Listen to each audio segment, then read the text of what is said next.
తిరుచానూరు శ్రీ పద్మావతి అమ్మవారిని మైసూరు శ్రీ వ్యాసరాజ మఠం పీఠాధిపతి శ్రీ విద్యా శ్రీస తీర్థ స్వామీజీ గురువారం ఉదయం దర్శించుకున్నారు.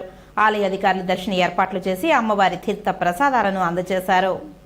శ్రీ పద్మావతి అమ్మవారి దర్శనానికి విచ్చేసిన మైసూర్ శ్రీ వ్యాసరాజ మఠం పీఠాధిపతి శ్రీ విద్యా శ్రీస తీర్థ స్వామీజీకి పెద్ద మర్యాదలతో ఆలయం వద్ద deputy EO Govindarajulu, AVSO Satish Kumar, AEO Devarajulu, inspector Prasad, Subhaskar, ఆలయ అర్చకులు బాబుస్వామి ఆలయ మర్యాదలతో సాంప్రదాయబద్ధంగా స్వాగతం పలికి దర్శన ఏర్పాట్లను చేశారు.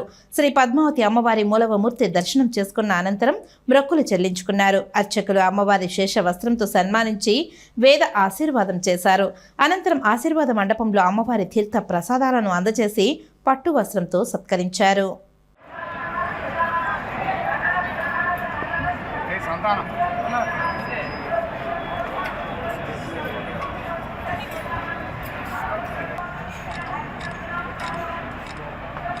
అంగడి